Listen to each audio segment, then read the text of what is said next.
प्रिय भक्तों, स्वागत है आपका एक ऐसी दिव्य कथा में जो साहस, भक्ति और शक्ति की अद्भुत मिसाल है। आज हम आरंभ कर रहे हैं हनुमान पुराण का भाग 1, जहां आपको मिलेगा भगवान हनुमान के जन्म से जुड़ी दिव्य गाथाएं, उनकी उत्पत्ति की अद्भुत कथाएं और उन अलौकिक घटनाओं का वर्णन जिन्होंने पूरे ब्रह्मांड को आश्चर्यचकित कर दिया।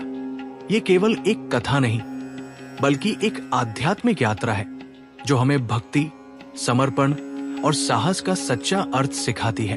तो आइए श्रद्धा और आस्था के साथ डूब जाए हनुमान पुराण भाग 1 की इस पावन कथा में। नमस्कार दोस्तों, हमारे चैनल वैदिक शाला में एक बार फिर से आप सभी का हार्दिक स्वागत है, जहां आपको मिलती हैं सनातन धर्म की अमूल्य कथाएं, गहरे रहस्य और प्राचीन ज्ञान।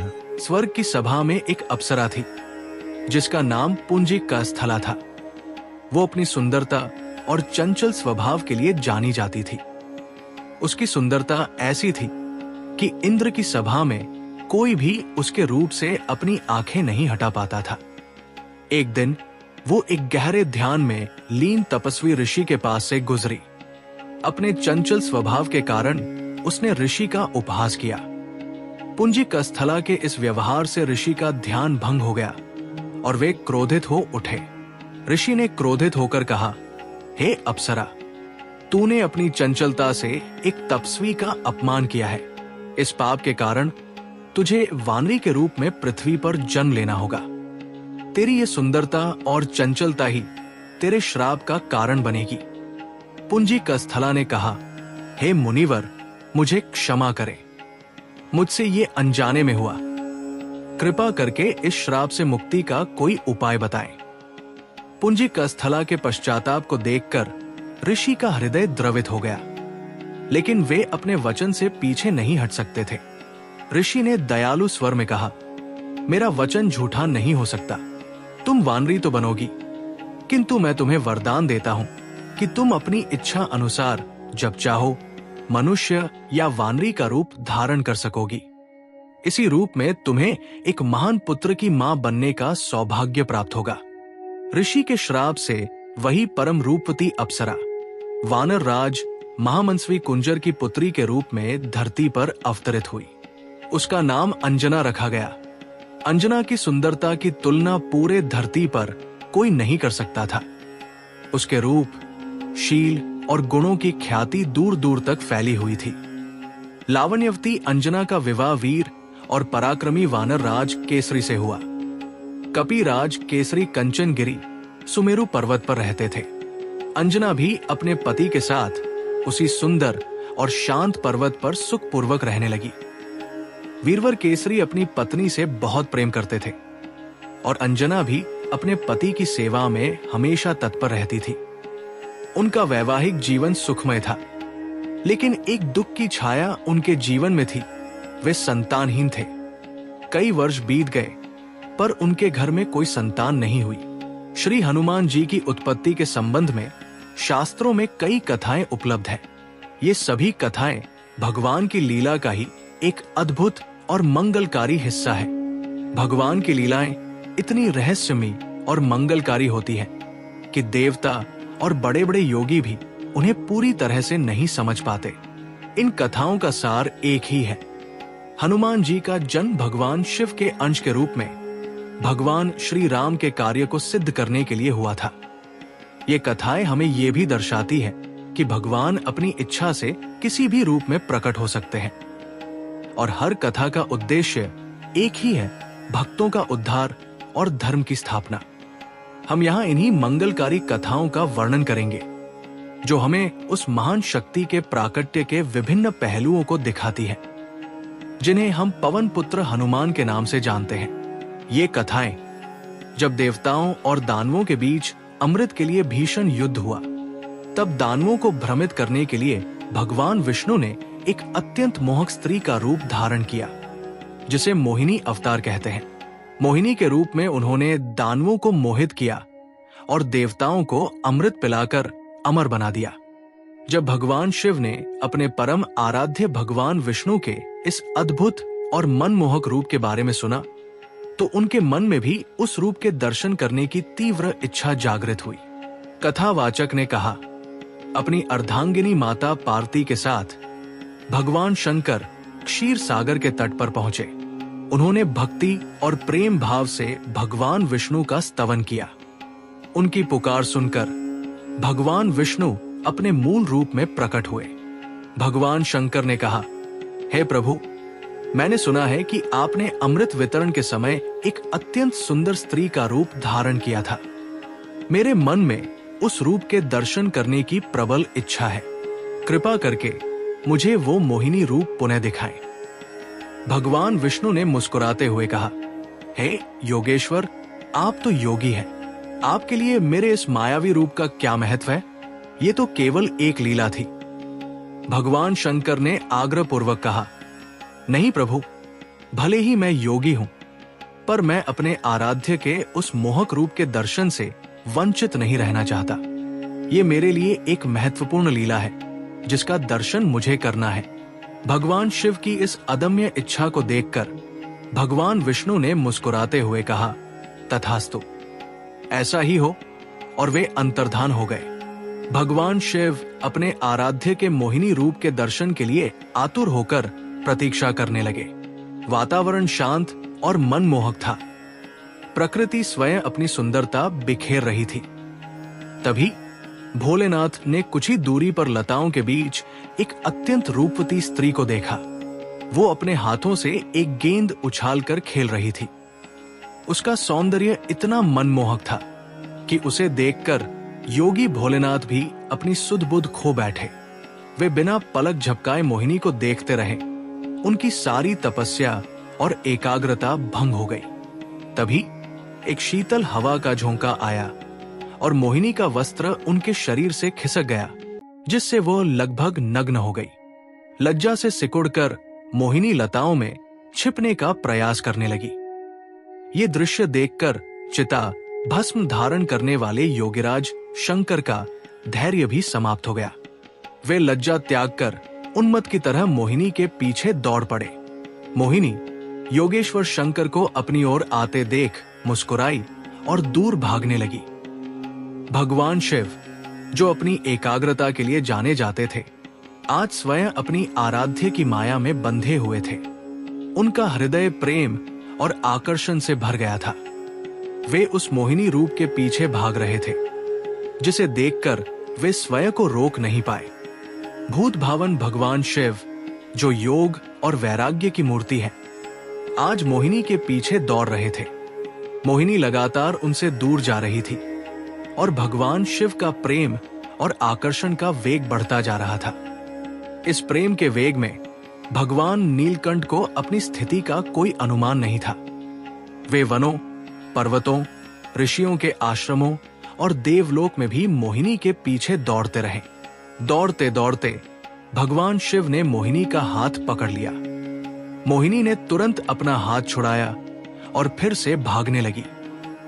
उनके स्पर्श से उत्तेजित कामारी, काम के शत्रु पूरी तरह से सुध-बुध खो चुके थे। उस समय माता पार्वती, शिवगण, ऋषिगण और सभी देवगण ये अद्भुत और विस्मयकारी दृश्य देखकर आश्चर्यचकित थे। उस समय क्रोधित हुए प्रलयंकर शंकर के रोष की आहुति कौन बनता? सभी जड़वत होकर मौन थे। अंततः योगी राज का वेग शांत हुआ और उन्हें अपनी स्थिति का भान हुआ। उन्होंने हाथ जोड़कर और मस्तक झुकाकर कहा, प्रभु, आपकी माया अगम्य है और उसे पाना संभव नहीं। तभी उनके सामने वनमालाधारी चतुर्भुज प्रभु प्रकट हुए। उन्होंने महादेव की भक्ति और विश्वास की प्रशंसा की और अंतर्धान हो गए। भगवान शंकर का वो वीर्य व्यर्थ नहीं गया। उस वीर्य का भगवान श्री राम के कार्य को सिद्ध करने की दृष्टि से उपयोग करने के लिए भगवान शंकर ने सप्तऋषियों को प्रेरित किया। उन्होंने उस वीर्य को पत्ते पर स्थापित कर लिया और समय आने पर उसे केशरी की पत्नी माता अंजना के कर्ण मार्ग से प्रवेश करा दिया। इसी दिव्य संयोग से हनुमान जी का जन्म हुआ, जो भगवान शिव के ही अंश थे। वर्षों का सुखमय वैवाहिक जीवन बिताने के बाद भी वानर राज केसरी और उनकी प्राण प्रिया अंजना का मन सूना था। उनके घर में कोई किलकारी नहीं गूंजी थी। कोई नन्हा बालक उनके आंगन में नहीं खेला था। संतानहीनता का दुख एक गहरी पीड़ा बनकर उनके हृदय को विचलित कर रहा था। इस दुख से व्याकुल होकर माता अंजना ने एक दिन निश्चय किया कि वे अपने शरीर को कष्ट देकर भी एक योग्य पुत्र को प्राप्त करेंगी। उन्होंने अपने पति की आज्ञा ली और किष्किंधा के उन घने वनों में जाकर अत्यंत कठोर तपस्या आरंभ कर दी। अंजना देवी ने अन्न जल त्याग दिया और केवल ईश्वर के नाम का सहारा लेकर अपनी तपस्या जारी रखी। उनकी तपस्या की अग्नि इतनी तीव्र थी कि उससे पूरा वन प्रकाशमान हो उठा। उनकी तपस्या की कठोरता और निष्ठा देखकर सभी ऋषिमुनि और देवता भी आश्चर्यचकित थे। तभी एक महान तपस्वी महामुनि मतंग, जो अपनी दिव्य दृष्टि से सब कुछ देख रहे थे, उनके पास आए। मुनि मतंग ने शांत स्वर में कहा, हे अंजना देवी, तुम इतनी कठोर तपस्या क्यों कर रही हो? तुम्हारे चेहरे पर एक महान तपस्विनी का तेज है, पर साथ ही एक गहरी वेदना भी दिखाई देती है।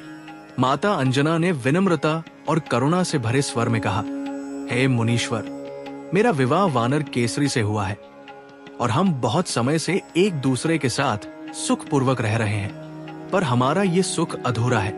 अब तक मुझे कोई संतान नहीं हुई है। मेरा हृदय इस कमी से बहुत व्याकुल है। मैंने किष्किंधा में कई व्रत उपवास किए, कई तीर्थों की यात्रा की, पर कोई फल नहीं मिला। अब फिर से मैंने पुत्र प्राप्ति के लिए ये कठोर तपस्या शुरू की है। आप तो सर्वज्ञ हैं, कृपा करके मुझे एक यशस्वी पुत्र प्राप्त करने का कोई उपाय बताएं, ताकि मेरे जीवन का ये खालीपन दूर हो सके। माता अंजना के दुख भरे शब्दों को सुनकर तपोधन महामुनि मतंग का हृदय करुणा से भर गया। उन्होंने अपनी दिव्य दृष्टि से भूत, भविष्य और वर्तमान का अवलोकन किया। वे समझ गए कि माता अंजना का भाग्य कितना महान है और उनके गर्भ से एक ऐसे पुत्र का जन्म होना है जो स्वयं भगवान शिव का अंश होगा और भविष्य में भगवान श्री राम की सेवा करेगा। मुनि मतंग ने शांत और गंभीर स्वर में कहा, हे देवी अंजना, तुम चिंता को त्याग दो। तुम्हारे भाग्य में एक ऐसा पुत्र लिखा है जिसके पराक्रम और कीर्ति से तीनों लोग गूंज उठेंगे। मैं तुम्हें उस तप का उपाय बताता हूं जो तुम्हें तुम्हारे मनोरथ की सिद्धि तक ले जाएगा। तुम वृषभांचल पर्वत पर जाओ, जो साक्षात भगवान वेंकटेश्वर का निवास स्थान है। वहां जाकर तुम श्रद्धा और भक्ति पूर्वक उनके चरणों में प्रणाम करना। मुनि मतंग ने आगे कहा, उस पर्वत के पास ही आकाश गंगा नामक एक अत्यंत पवित्र तीर्थ है। तुम उस तीर्थ में स्नान करना और उसका शुद्ध पावन जल ग्रहण करना। उसके बाद तुम एकाग्रचित्त होकर उसी तीर्थ के तट पर पवन देव की कठोर तपस्या करना। तुम्हारी निष्ठा और पवित्रता से प्रसन्न होकर पवन देव तुम्हें एक ऐसा वरदान देंगे जिससे तुम्हें एक पुत्र की प्राप्ति होगी।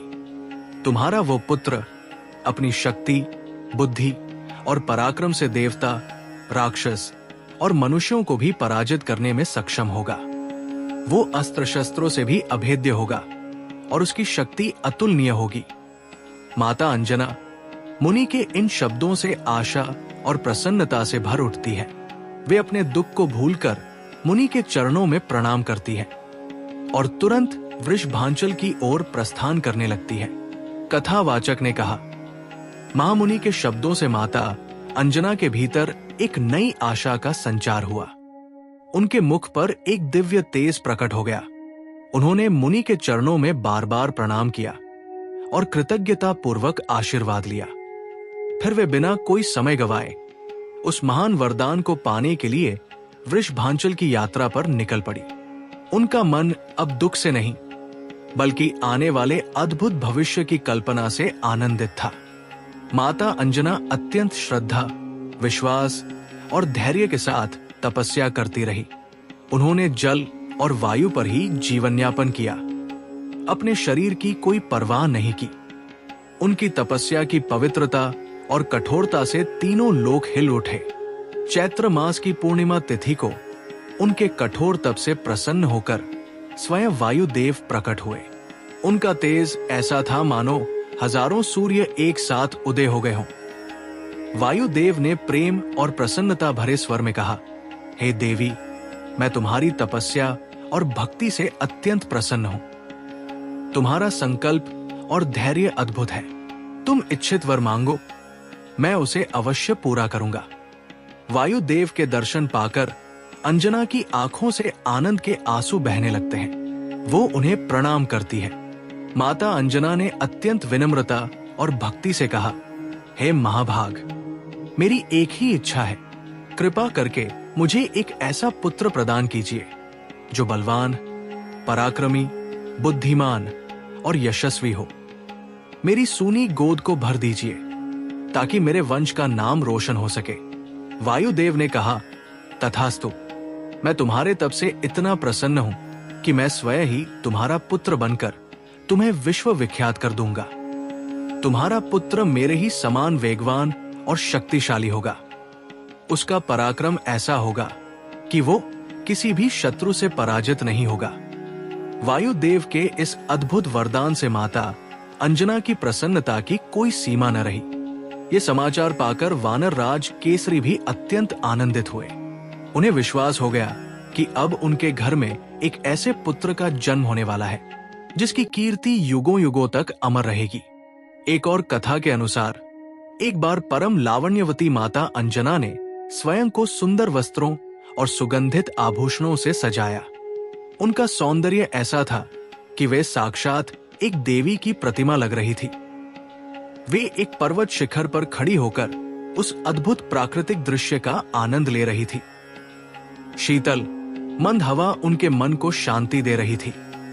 उसी समय उनके हृदय में एक तीव्र इच्छा जागी।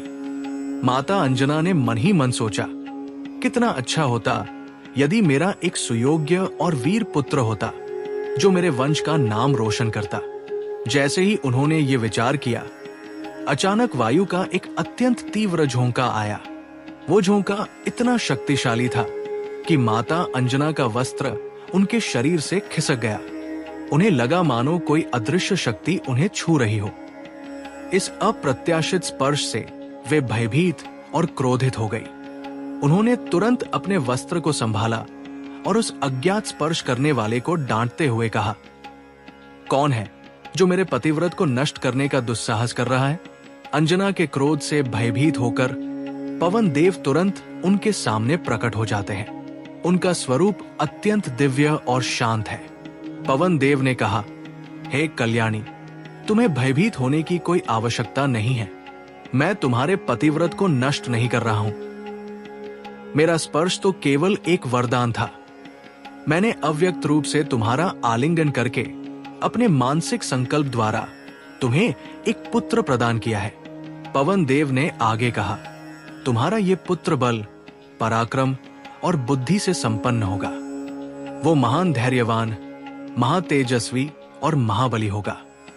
उसकी छलांग लगाने की शक्ति मेरे ही समान होगी और उसका वेग इतना तीव्र होगा कि उसे कोई रोक नहीं पाएगा।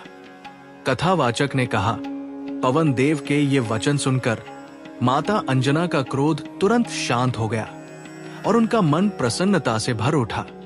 उन्होंने पवन देव को क्षमा किया और अपने भविष्य के वीर पुत्र की कल्पना में खो गई।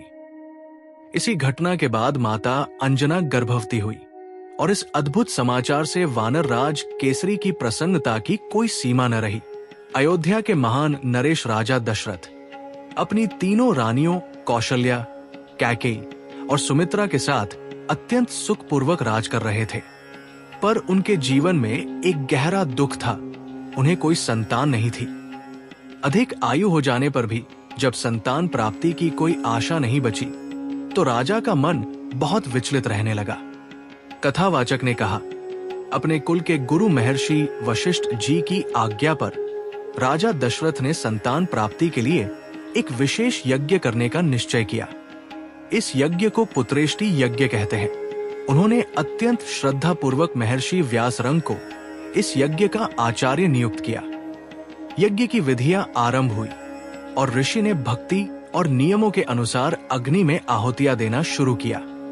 यज्ञ की अग्नि अत्यंत प्रज्वलित हो जाती है और उसमें से एक दिव्य पुरुष प्रकट होते हैं जिनके हाथ में खीर का एक पात्र है। कथावाचक ने कहा, यज्ञ की पवित्र अग्नि से प्रसन्न होकर स्वयं अग्निदेव प्रकट हुए। उनके हाथ में एक सुनहरा पात्र था जिसमें खीर पायस थी। अग्निदेव ने शांत और दिव्य स्वर में कहा, हे राजा दशरथ, तुम्हारी तपस्या और भक्ति से मैं अत्यंत प्रसन्न हूं। तुम्हारा यज्ञ सफल हुआ है। इस खीर को तुम अपनी तीनों रानियों में यथाक्रम बांट दो। इस खीर के प्रभाव से तुम्हें ऐसे पुत्र प्राप्त होंगे जो तुम्हारे कुल की कीर्ति को अनंत काल तक बढ़ाएंगे। अग्निदेव इतना कहकर अंतर्धान हो जाते हैं। राजा दशरथ कृतज्ञता से भरकर उस खीर का पात्र ग्रहण करते हैं। अग्निदेव के अंतर्धान होने के बाद राजा दशरथ ने उस दिव्य खीर को अपनी रानियों में बांटना शुरू किया। उन्होंने खीर का सबसे बड़ा भाग अपनी ज्येष्ठ रानी महारानी कौशल्या को दिया। फिर शेष आधे के 2 भाग करके एक भाग उन्होंने अपनी दूसरी रानी कैकेयी को दिया। अंत में बचे हुए भाग को राजा ने माता कौशल्या और माता कैकेयी के हाथों पर रखकर उन दोनों की अनुमति से अपनी सबसे छोटी रानी सुमित्रा को दे दिया। माता कैकेयी हाथ में खीर लिए कुछ सोच रही थी कि अचानक आकाश से एक चील झपट कर आई और अपनी चोंच में खीर को ले गई। वो तुरंत आकाश में उड़ गई। तब माता कैकेयी व्याकुल हो गई। महाराज दशरथ की प्रेरणा से माता कौशल्या और माता सुमित्रा ने अपनी खीर का थोड़ा थोड़ा भाग माता कैकेयी को दे दिया। तीनों रानियां गर्भवती हुई। महारानी कौशल्या से भगवान श्री राम, माता कैकेयी से भगवान भरत और माता सुमित्रा से भगवान लक्ष्मण और भगवान शत्रुघ्न प्रकट हुए। कपिराज केसरी अपनी सुंदर पत्नी अंजना के साथ सुमेरु पर्वत पर रहते थे। माता अंजना ने पुत्र प्राप्ति के लिए 7 सहस्त्र वर्षों तक भगवान शंकर की उपासना की। प्रसन्न होकर भगवान आशुतोष ने माता अंजना से वर मांगने के लिए कहा। माता अंजना ने विनय पूर्वक याचना की, करुणामयी शंभु, मैं समस्त सद्गुणों से संपन्न योग्यतम पुत्र चाहती हूं। प्रसन्न होकर भगवान भोलेनाथ ने कहा, 11 रुद्रों में से मेरा अंश 11वां रुद्र ही तुम्हारे पुत्र के रूप में प्रकट होगा। उन्होंने आगे कहा, तुम एक मंत्र का जाप करो, पवन देवता तुम्हें प्रसाद देंगे। इस पवन देव के प्रसाद से ही तुम्हें सर्वगुण संपन्न पुत्र की प्राप्ति होगी। पार्वती के ईश्वर अंतर्धान हो गए और माता अंजना अंजलि फैलाए शिव द्वारा दिए गए मंत्र का जप करने लगी। उसी समय क्रोधित चील कैकेयी के भाग्य का खीर लिए आकाश में उड़ रही थी। अचानक एक तेज हवा का झोंका आया और चील का अंग सिकुड़ने लगा। खीर उसके चोंच से गिर गई। पवन देव पहले से ही तैयार थे। उन्होंने वो खीर माता अंजना की अंजलि में डाल दिया। भगवान शंकर पहले ही बता चुके थे, इसलिए माता अंजना ने तुरंत पवन के प्रसाद रूपी खीर को अत्यंत आदरपूर्वक ग्रहण कर लिया और वे गर्भवती हो गई। वो शुभ घड़ी आ ही गई थी। चैत्र शुक्ल पूर्णिमा, मंगलवार की वो पवित्र वेला जब भगवान शिव का 11वां रुद्रावतार धरती पर प्रकट होने वाला था। भगवान शिव ने अपने परम आराध्य भगवान श्री राम की अवतार लीला में सहायता करने के लिए अपने अंश 11वें रुद्र के रूप में इस शुभ तिथि और शुभ मुहूर्त में माता अंजना के गर्भ से पवन पुत्र महावीर हनुमान के रूप में धरती पर अवतरित हुए। कथावाचक ने कहा, यह कोई सामान्य जन्म नहीं था।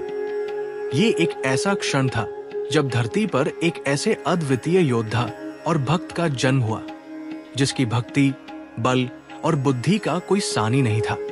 उनका अवतरण न केवल अंजना और केसरी के लिए बल्कि संपूर्ण ब्रह्मांड के लिए एक महान घटना थी। उनके जन्म के साथ ही रामकाज को सिद्ध करने के लिए एक परम शक्तिशाली सहायक का प्राकट्य हुआ। हालांकि कुछ भक्त उनका प्राकट्य चैत्र शुक्ल एकादशी को मघा नक्षत्र में, कुछ कार्तिक कृष्ण चतुर्दशी को और कुछ कार्तिक की पूर्णिमा को मानते हैं, पर भावुक भक्तों के लिए अपने आराध्य की सभी पुण्यमी तिथियां श्रेष्ठ है।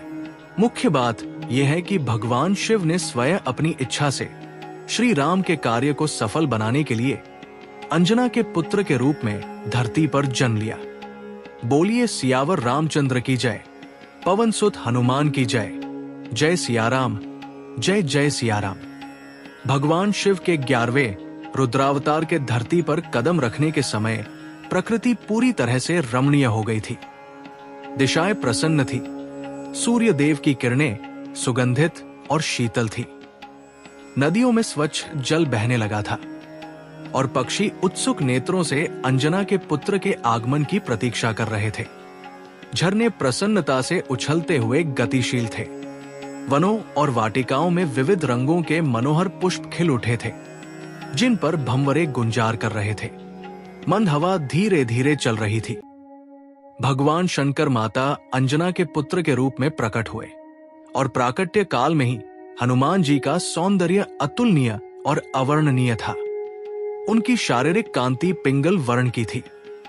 उनके रोम और नेत्र भी पिंगल वर्ण के थे।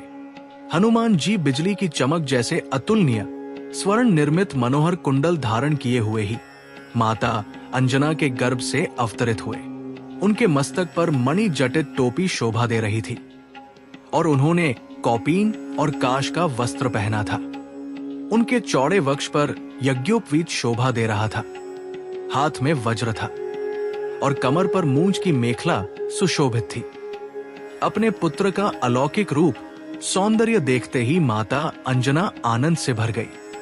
भाग्यवती धरती पर हनुमान जी के कदम रखते ही माता अंजना और कपिराज केसरी के आनंद की कोई सीमा नहीं रही। हर और हर्ष और उल्लास की लहरें दौड़ पड़ी। देवगण, ऋषिगण, कपिगण, पर्वत, झरने, नदियां, समुद्र, पशु पक्षी और जड़ चेतन सभी पुलकित हो उठे। हर तरफ हर्ष और आनंद का साम्राज्य व्याप्त हो गया था। माता अंजना अपने प्यारे पुत्र हनुमान जी का लालन पालन बड़े मनोयोग से करती थी। कपिराज केसरी भी उन्हें बहुत प्यार करते थे।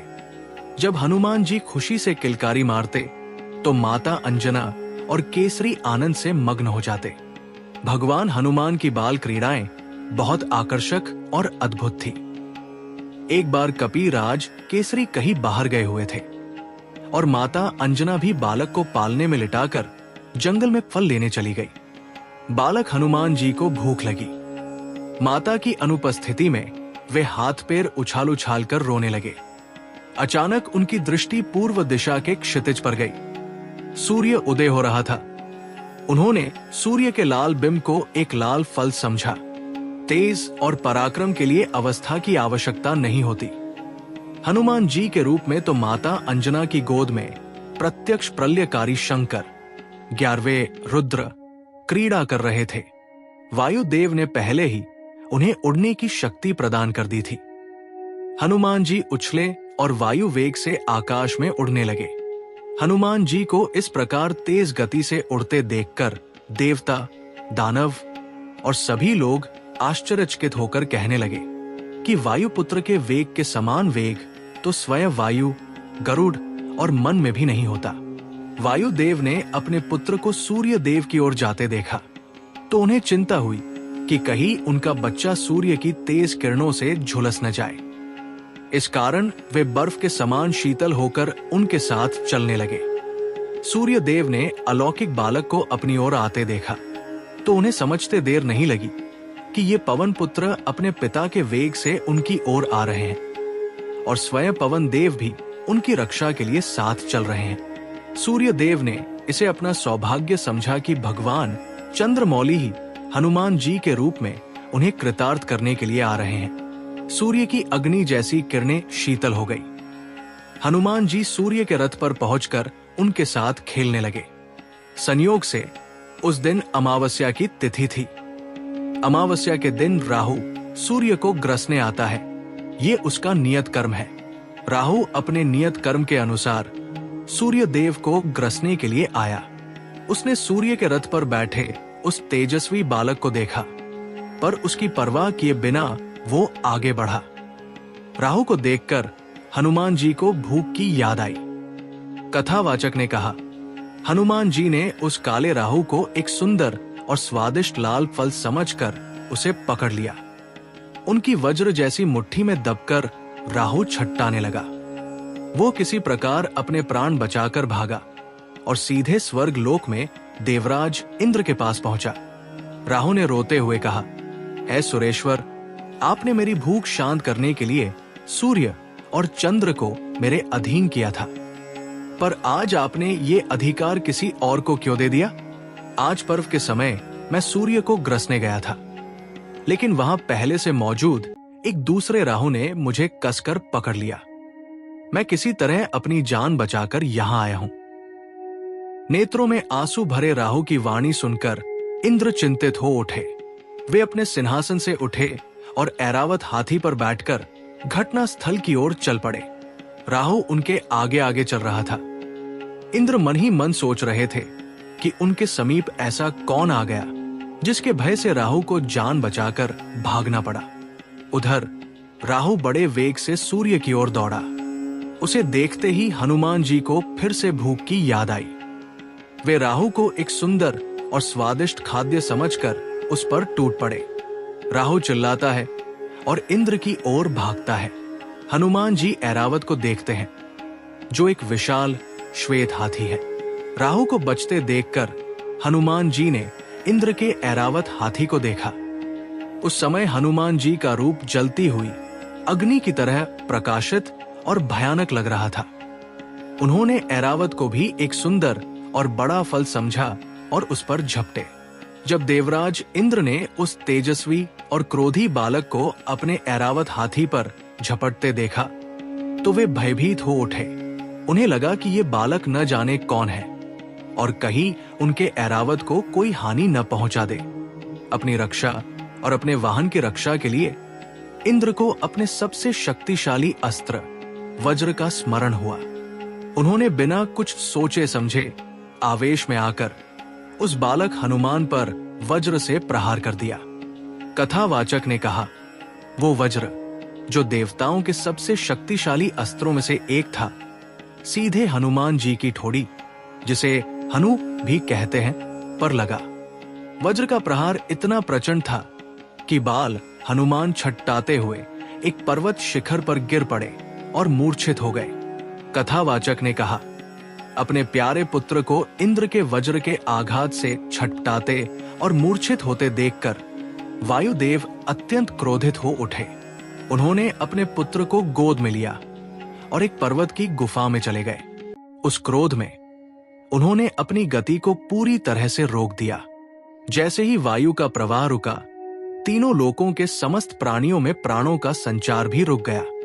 कथावाचक ने कहा, वायु के रुक जाने से जीव जंतु, मनुष्य और देवता सभी सूखे लकड़ी की तरह निस्तेज हो गए। उनके अंग प्रत्यंगों में दर्द होने लगा और सारे धर्म कर्म रुक गए। ये देखकर भयभीत इंद्र, देवता, गंधर्व, असुर और नाग सभी अपनी जान बचाने के लिए सृष्टि के रचयिता भगवान ब्रह्मा जी के पास दौड़े। वायु के रुक जाने से तीनों लोकों में हाहाकार मच गया। सभी जीव जंतु, मनुष्य और देवता प्राण संकट में थे। इस भयावह स्थिति को देखकर सभी देवता, ऋषि और यक्ष सृष्टि के रचयिता भगवान ब्रह्मा जी के पास दौड़े। ब्रह्मा जी उनकी पुकार सुनकर उन्हें लेकर उस पर्वत की गुफा में पहुंचे, जहां पवन देव अपने प्रिय पुत्र को वज्र के आघात से मूर्छित अवस्था में गोद में लेकर बैठे थे। ब्रह्मा जी ने मूर्छित हनुमान जी के शरीर की दिव्य कांति देखी, जो सूर्य, अग्नि और सोने के समान चमक रही थी, तो वे चकित रह गए। अपने सामने सृष्टि के रचयिता को देखकर पवन देव पुत्र को गोद में लिए ही खड़े हो गए। उस समय भी हनुमान जी के कानों में अलौकिक कुंडल हिल रहे थे। उनके मस्तक पर मुकुट, गले में हार और दिव्य अंगों पर सोने के आभूषण सुशोभित थे। पवन देवता ब्रह्मा जी के चरणों में गिर पड़े। ब्रह्मा जी ने अपने हाथों से अत्यंत स्नेहपूर्वक पवन देव को उठाया और उनके पुत्र के अंगों पर अपना हाथ फेरने लगे। ब्रह्मा जी का स्पर्श मिलते ही पवन पुत्र हनुमान जी की मूर्छा दूर हो गई और वे उठकर बैठ गए। अपने पुत्र को जीवित देखते ही जगत के प्राण स्वरूप पवन देव पहले की तरह बहने लगे और तीनों लोकों को जीवन दान मिला। सभी जीव जंतु, देवता और मनुष्य प्रसन्नता से भर उठे और ब्रह्मा जी की जय जयकार करने लगे।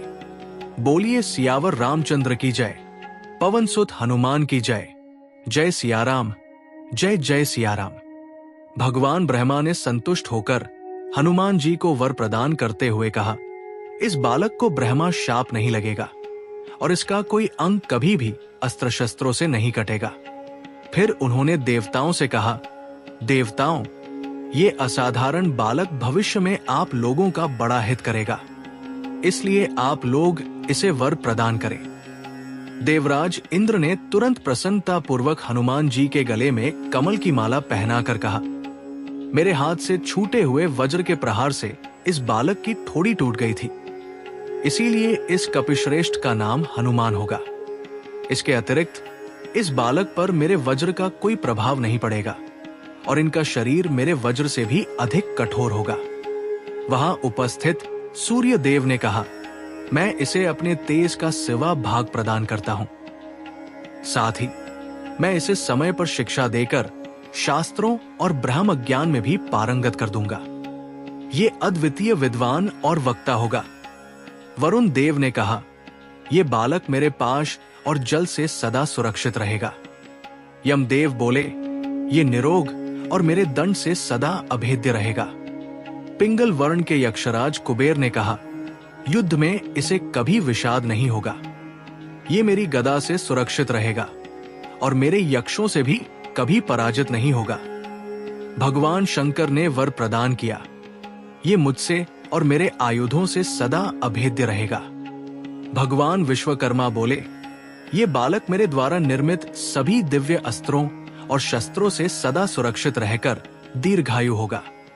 इस प्रकार देवताओं के अमूल्य वरदान दे देने पर ब्रह्मा जी ने अत्यंत प्रसन्न होकर कहा, ये दीर्घायु महात्मा तथा सभी प्रकार के ब्राह्मण दंडों से अभेद्य होगा। प्रसन्न ब्रह्मा जी ने पवन देव से कहा, मारुति, तुम्हारा ये पुत्र शत्रुओं के लिए भयंकर और मित्रों के लिए अभयदान देने वाला होगा। इसे युद्ध में कोई पराजित नहीं कर सकेगा। ये इच्छानुसार रूप धारण कर जहां चाहे वहां जा सकेगा। इसकी गति अप्रतिहत होगी। ये अत्यंत यशस्वी होगा और अत्यंत अद्भुत एवं रोमांचकारी कार्य करेगा। इस प्रकार वर प्रदान कर ब्रह्मा आदि देवगण और ऋषिगण अपने अपने स्थान के लिए प्रस्थान कर गए। बोलिए सियावर रामचंद्र की जय, पवन सुत हनुमान की जय, जय सियाराम, जय जय सियाराम। देवताओं द्वारा दिए गए वरदानों से संपन्न होने के कारण हनुमान जी बड़े ही चंचल और नटखट थे। एक तो वे प्रलयकारी भगवान शंकर के अवतार थे, दूसरे कपि बालक और ऊपर से देवताओं द्वारा दिए गए अमूल्य वरदान। उनकी चंचलता से माता पिता प्रसन्न होते थे। सिंह की पूंछ पकड़कर उसे चारों ओर घुमाना और हाथी को पकड़कर उसकी शक्ति का अनुमान लगाना तो उनकी नित्य क्रिया थी।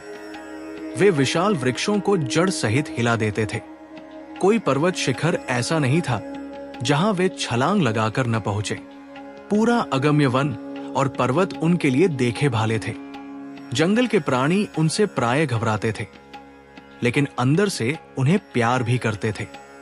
वे सभी प्राणियों के मित्र और रक्षक थे। कोई सबल किसी दुर्बल को कष्ट दे, ये हनुमान जी को सहन नहीं होता था।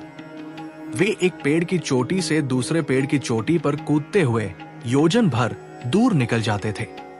यदि उनके भार से किसी पेड़ की डाली टूटने की आशंका होती तो वे हल्के हो जाते थे। वरदान और अपनी शक्ति से संपन्न हनुमान जी अक्सर तपस्वी ऋषियों के आश्रमों में चले जाते थे और वहां कुछ न कुछ ऐसी चंचलता कर बैठते जिससे ऋषियों को कष्ट होता था। वे एक ऋषि का आसन दूसरे ऋषि के पास रख देते थे। किसी के कमंडल का जल उलट देते तो किसी का कमंडल पटक कर तोड़ देते या उसे जल में बहा देते थे। हनुमान जी जब करते मुनियों की गोद में बैठ जाते। अहिंसक मुनि ध्यानस्थ होकर जप करते रहते, किंतु ये वानर शिरोमणि मुनि की दाढ़ी नोचकर भाग जाते थे। किसी की कौपीन तो किसी के पाठ की पोथी या धातु को उठाकर फेंक देते थे। ये महाबली पवन कुमार महात्माओं के यज्ञ के पात्रों को भी नष्ट कर देते थे। ब्रह्मा आदि देवताओं द्वारा दिए गए वरदान से परिचित होने के कारण ऋषिगण विवश होकर चुप रह जाते थे, पर उन्हें बड़ा कष्ट होता था। धीरे धीरे हनुमान जी की आयु अध्ययन के योग्य हो गई, फिर भी उनकी चंचलता बनी रही। माता पिता भी बड़े चिंतित थे। उन्होंने अपने प्यारे लाल को अनेक प्रकार से समझाया और कई प्रकार के प्रयत्न किए, किंतु हनुमान जी की चंचलता में कोई कमी नहीं आई। अंतः माता अंजना और वानर राज केसरी ऋषियों के पास पहुंचे। उन्होंने ऋषियों से विनम्रता पूर्वक निवेदन किया, तपोधनो, हमें ये बालक बहुत दिनों के बाद कठोर तप के प्रभाव से प्राप्त हुआ है। आप लोग इस पर कृपा करें और ऐसी कृपा करें जिससे ये विद्या प्राप्त कर ले। आपकी करुणा से ही इसके स्वभाव में परिवर्तन संभव है। आप दीनहीन हम पर दया करें। देवताओं द्वारा दिए गए वरदानों से संपन्न होने के कारण हनुमान जी बड़े ही चंचल और नटखट थे। वे प्रलयकारी भगवान शंकर के अवतार थे, फिर भी अपनी बाल सुलभ शरारतों से बाज नहीं आते थे। उनकी इस असीमित शक्ति और चंचलता से ऋषिगण बहुत परेशान थे। वे अक्सर ऋषियों के आश्रमों में चले जाते थे और वहां कुछ न कुछ ऐसी चंचलता कर बैठते जिससे तपस्वियों को कष्ट होता था। वे एक ऋषि का आसन दूसरे ऋषि के पास रख देते, किसी के कमंडल का जल उलट देते तो किसी का कमंडल पटक कर तोड़ देते थे। वे जब करते मुनियों की गोद में बैठ जाते और उनकी दाढ़ी नोचकर भाग जाते थे। इन सभी शरारतों के कारण ऋषियों की तपस्या में बाधा पड़ती थी। ब्रह्मा आदि देवताओं द्वारा दिए गए वरदानों से परिचित होने के कारण ऋषिगण विवश होकर चुप रह जाते थे, पर उन्हें बड़ा कष्ट होता था। धीरे धीरे हनुमान जी की आयु अध्ययन के योग्य हो गई, फिर भी उनकी चंचलता बनी रही। माता पिता भी बड़े चिंतित थे और उन्होंने ऋषियों से विनम्रता पूर्वक निवेदन किया, तपोधनो, हमें ये बालक बहुत दिनों के बाद प्राप्त हुआ है। आप लोग इस पर कृपा करें और ऐसी कृपा करें जिससे ये विद्या प्राप्त कर ले। ऋषियों ने गहन विचार किया। वे जानते थे कि ये बालक देवताओं का हित करने वाला है और भगवान श्री राम का अनन्य भक्त बनेगा, लेकिन अहंकार भक्तों के लिए उचित नहीं है। दीन भाव से ही प्रभु का कार्य हो सकेगा। इसलिए भृगु और अंगिरा ऋषि के वंश में उत्पन्न ऋषियों ने हनुमान जी को शाप दे दिया। ऋषियों ने कठोर पर कल्याणकारी स्वर में कहा, हे वानर बालक, तुम जिस बल का आश्रय लेकर हमेशा चंचल रहते हो, आज से तुम हमारे शाप के कारण उस बल को दीर्घ काल तक भूले रहोगे। तुम्हें अपनी शक्ति का कोई आभास नहीं होगा। जब तक कि कोई तुम्हें तुम्हारी कीर्ति का स्मरण नहीं कराएगा, तभी तुम्हारा बल वापस आएगा। तपस्वी मुनियों के इस प्रकार शाप देने से पवन कुमार का तेज और रोष कम हो गया और वे अत्यंत सौम्य स्वभाव के हो गए। अब वे अन्य वानर किशोरों की तरह आश्रमों में शांत भाव से विचरण करने लगे। उनके मधुर व्यवहार से ऋषि मुनि भी प्रसन्न रहने लगे। बोलिए सियावर रामचंद्र की जय, पवन सुत हनुमान की जय। जय सियाराम, जय जय सियाराम। बालक पर सर्वाधिक प्रभाव माता की शिक्षा का पड़ता है। माता का जीवन और शिक्षा का आदर्श माताएं अपने पुत्र को श्रेष्ठ और आदर्श बना देती है। पुराणों और इतिहासों में ऐसे उदाहरण भरे पड़े हैं। हनुमान जी की माता अंजना देवी परम सदाचारिणी, तपस्विनी और सद्गुणों से संपन्न एक आदर्श माता थी। उन्होंने अपने पुत्र को प्राप्त करने के लिए जितनी तत्परता से कठोर तपस्या की थी, उसी तत्परता से वे अपने प्यारे बालक के जीवन का निर्माण करने के लिए सजग और सावधान रहती थी। वे हनुमान जी के वीरतापूर्ण कार्य देखकर मन ही मन प्रसन्न होती और उन्हें प्रोत्साहन देती थी। पूजा के बाद और रात को सोने से पहले वे अपने प्राणों से भी प्यारे पुत्र को पुराणों की कथाएं सुनाया करती थी। वे आदर्श पुरुषों के चरित्र बार बार सुनाती और अपने पुत्र का ध्यान उनकी ओर आकर्षित करती रहती थी। वे जो महापुरुषों के चरित्र सुनाती, उन्हें वे बार बार अपने पुत्र से भी पूछती थी कि उनके लाल को उससे क्या सीखना था। सर्वज्ञ और सर्वांतर्यामी शिव से कुछ भी छिपा नहीं था। फिर भी लीला में हनुमान जी कभी कभी अनजान बनकर ठीक उत्तर नहीं देते थे, तो माता उन्हें फिर से सुनाकर याद करवा देती थी। करुणा के सागर के अवतारों की सभी कथाएं हनुमान जी को कंठस्थ थी।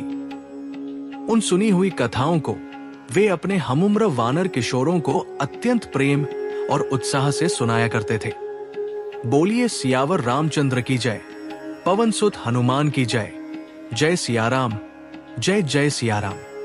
माता अंजना जब भगवान श्री राम के अवतार की कथा शुरू करती, तब बालक हनुमान का सारा ध्यान कथा में ही केंद्रित हो जाता था। निद्रा उनके पास भी नहीं फटकती थी। जब माता को झपकी आती तो हनुमान जी उन्हें झकझोर कर कहते, माँ आगे कहो, फिर क्या हुआ? माता फिर कहने लगती। श्री राम कथा के श्रवण से हनुमान जी की तृप्ति नहीं होती थी। वे माता से बार बार श्री राम कथा ही सुनाने का आग्रह करते थे। माता अंजना उल्लासपूर्वक कथा सुनाती और हनुमान जी उस कथा को सुनकर भाव विभोर हो जाते थे। उनकी आंखों में आंसू भर आते और अंग फड़कने लगते थे। वे सोचते, यदि मैं भी वही हनुमान होता। कथा सुनाते सुनाते माता अंजना कहती, पुत्र तू भी वैसा ही हनुमान बनेगा। हाँ मां, अवश्य मैं वही हनुमान बनूंगा। हनुमान जी उत्तर देते, पर श्री राम और रावण कहाँ है? यदि रावण ने माता सीता की ओर दृष्टिपात किया तो मैं उसे पीस कर रख दूंगा। माता अंजना कहती, पुत्र तू वही हनुमान हो जा अभी लंका में एक रावण राज करता है और अयोध्या नरेश दशरथ के पुत्र के रूप में भगवान श्री राम का अवतार भी हो चुका है। तू जल्दी ही बड़ा हो जा, श्री राम की सहायता करने के लिए बल और पुरुषार्थ की आवश्यकता है, तो यथाशीघ्र बलवान और पराक्रमी हो जा। माता मुझ में शक्ति की कमी कहाँ है? हनुमान जी रात में शैया से कूद पड़ते और अपना भुजदंड दिखाकर मां के सामने अपनी अमित शक्ति का प्रमाण देते। माता अंजना हंसने लगती और फिर अपने प्यारे बालक हनुमान जी को गोद में लेकर थपकी देती तथा मधुर स्वर से प्रभु के गुणगान सुनाती हुई सुलाने लगती। हनुमान जी माता अंजना के वक्ष में चिपककर सुखपूर्वक सो जाते थे। सहज अनुराग से हनुमान जी बार बार श्री राम कथा सुनते थे। बार बार श्री राम कथा सुनने से और भगवान श्री राम का स्मरण और चिंतन करने से उनका श्री राम के प्रति प्रेम और गहरा होता गया। धीरे धीरे उनका अधिकांश समय श्री राम के ध्यान और स्मरण में ही व्यतीत होने लगा। वे कभी जंगल में, कभी पर्वत की गुफा में, कभी नदी के तट पर और कभी सघन कुंजों में ध्यानस्थ होकर बैठ जाते थे। उनके नेत्रों से प्रेमाश्रु बहता रहता था। ध्यान की तन्मयता के कारण उन्हें भूख और प्यास का भी ध्यान नहीं रहता था। माता अंजना दोपहर और शाम को अपने प्यारे पुत्र हनुमान जी को ढूंढने निकलती थी। वे जानती थी कि उनका पुत्र कहाँ होगा। वन, पर्वत, नदी, तालाब और जंगल में घूम घूम कर हनुमान जी को ढूंढ कर लाती थी। तब कहीं माता के आग्रह से उनके मुख में भोजन जाता था। ये क्रम प्रतिदिन चलता रहता था। हनुमान जी अपने आराध्य के प्रेम में इतने तल्लीन रहने लगे कि उन्हें अपने शरीर की भी सुध कम रहती थी। उनके मुख से केवल राम राम राम राम का ही जप होता रहता था। बोलिए सियावर रामचंद्र की जय, पवन सुत हनुमान की जय, जय सियाराम, जय जय सियाराम। सूर्य देव से शिक्षा प्राप्ति के लिए माता अंजना अपने पुत्र की मानसिक स्थिति देखकर कभी कभी उदास हो जाती थी और वानर राज केसरी भी प्राय चिंतित रहते थे। हनुमान जी की आयु भी विद्याध्ययन के योग्य हो गई थी। माता पिता ने सोचा कि अब इन्हें गुरु के पास विद्या प्राप्त करने के लिए भेजना चाहिए। शायद इसी से इनके मन की दिशा में परिवर्तन हो जाए। हालांकि वे अपने ज्ञान मूर्ति पुत्र की विद्या, बुद्धि और बलपौरुष तथा ब्रह्मा आदि देवताओं द्वारा दिए गए अमूल्य वरदान से पूरी तरह परिचित थे। फिर भी वे ये भी जानते थे कि सामान्य लोग महापुरुषों का अनुकरण करते हैं। समाज में अव्यवस्था उत्पन्न न हो, इस कारण महापुरुष स्वतंत्र विचरण नहीं करते। वे सदा शास्त्रों की मर्यादा का ध्यान रखते हुए नियमों के अनुसार व्यवहार करते हैं। इसी कारण जब जब दया के धाम प्रभु धरती पर अवतरित होते हैं, वे सर्वगुण संपन्न होने पर भी विद्या प्राप्ति के लिए गुरु के घर जाते हैं। वहां वे गुरु की पूरी सेवा करके अत्यंत श्रद्धा पूर्वक उनसे विद्या ग्रहण करते हैं। सच तो यह है कि गुरु की सेवा से संतुष्ट करके अत्यंत श्रद्धा और भक्ति पूर्वक प्राप्त की हुई विद्या ही फलवती होती है। इसलिए माता अंजना और कपिलेश्वर केसरी ने हनुमान जी को शिक्षा प्राप्ति के लिए गुरु के घर भेजने का निश्चय किया। माता पिता ने अत्यंत उल्लास पूर्वक हनुमान जी का उपनयन संस्कार कराया, जो विद्या अध्ययन के लिए एक महत्वपूर्ण संस्कार था। इसके बाद उन्होंने हनुमान जी को विद्या प्राप्त करने के लिए किसी आदर्श गुरु के चरणों में जाने की आज्ञा दी। लेकिन प्रश्न ये था कि किस सर्वगुण संपन्न और योग्य गुरु के पास जाया जाए। माता अंजना ने अत्यंत स्नेह और विश्वास से भरे स्वर में कहा, पुत्र, सभी शास्त्रों के ज्ञाता और समस्त लोकों के साक्षी भगवान सूर्य देव हैं। वे तुम्हें समय पर वेद का अध्ययन कराने का आश्वासन भी दे चुके हैं। इसलिए तुम उन्हीं के पास जाकर श्रद्धा भक्ति पूर्वक शिक्षा ग्रहण करो। हनुमान जी कुछ देर के लिए रुकते हैं, मानो उन्हें सूर्य देव तक की दूरी का अनुमान हो। माता अंजना उनकी इस भाव भंगिमा को देखकर मुस्कुराती है। माता अंजना ने कहा, अरे पुत्र, तेरे लिए सूर्य देव कितनी दूर है? तेरी शक्ति की कोई सीमा नहीं है। ये तो वही सूर्य देव है जिन्हें तू अरुण फल समझकर बचपन में उछलकर निगलने चला गया था। तू तो सूर्य देव के साथ खेल चुका है। तेरे भय से राहु प्राण लेकर इंद्र के पास भाग गया था और तेरे भय से इंद्र भी सहम गए थे। ऐसा कोई कार्य नहीं है जो तू ना कर सके। तेरे लिए कुछ भी असंभव नहीं है। तू जा और भगवान सविता से सभी ज्ञान प्राप्त कर। तेरा कल्याण निश्चित है। माता पिता के इन शब्दों और आशीर्वाद से हनुमान जी में एक नया आत्मविश्वास आ जाता है। अपनी माता पिता की आज्ञा और आशीर्वाद पाकर हनुमान जी ने बिना एक पल भी सोचे आकाश में एक तीव्र छलांग लगाई और सीधे भगवान सूर्य के रथ के पास पहुंचे। उन्होंने सूर्य देव को प्रणाम किया और अत्यंत नम्र वाणी में अपनी इच्छा प्रकट की। हनुमान जी ने अत्यंत विनम्रता से कहा, हे प्रभु, मेरा यज्ञोपवीत संस्कार हो चुका है और मेरी माता ने मुझे सभी शास्त्रों का ज्ञान प्राप्त करने के लिए आपके चरणों में भेजा है। आप तीनों लोकों के साक्षी और समस्त ज्ञान के भंडार हैं। आप कृपा करके मुझे ज्ञान प्रदान करें और मुझे अपना शिष्य स्वीकार करें। सूर्य देव हनुमान जी की विनम्रता और तेज को देखकर मुस्कुराते हैं, लेकिन एक समस्या बताते हैं। सूर्य देव ने कहा, पुत्र, तुम्हारी भक्ति और ज्ञान की प्यास देखकर मैं प्रसन्न हूं, लेकिन मेरी स्थिति बड़ी विचित्र है। मुझे दिन रात अपने रथ पर सवार होकर ब्रह्मांड का चक्कर लगाना पड़ता है। मैं एक पल के लिए भी रुक नहीं सकता और न ही रथ से उतरना मेरे लिए संभव है। ऐसी दशा में मैं तुम्हें शास्त्रों का अध्ययन कैसे कराऊं? हनुमान जी ने एक पल भी नहीं सोचा और तुरंत सूर्य देव को एक समाधान दिया। हनुमान जी ने विनम्रता से कहा, हे गुरुदेव, रथ के वेग से मेरे अध्ययन में कोई बाधा नहीं पड़ेगी। आपको किसी भी प्रकार की असुविधा नहीं होगी। मैं आपके सामने बैठ जाऊंगा और आपके रथ के वेग के साथ ही आगे बढ़ता रहूंगा। आप मुझे केवल ज्ञान प्रदान करते रहें। हनुमान जी की इस अद्भुत युक्ति और दृढ़ निश्चय को देखकर सूर्य देव अत्यंत प्रसन्न हो गए।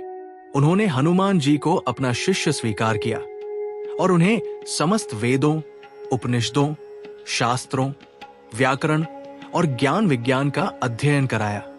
इस प्रकार हनुमान जी ने सूर्य देव को अपना गुरु बनाया और उनके साथ रथ पर चलते हुए समस्त ज्ञान को प्राप्त किया।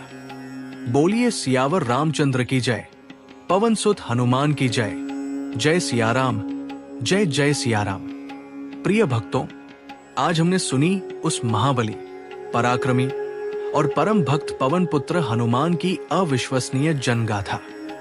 ये केवल कथा नहीं, बल्कि भक्ति, साहस और समर्पण का सजीव उदाहरण है, जो हमें सिखाता है कि प्रभु की सच्ची सेवा और निष्ठा से हर बाधा पार की जा सकती है।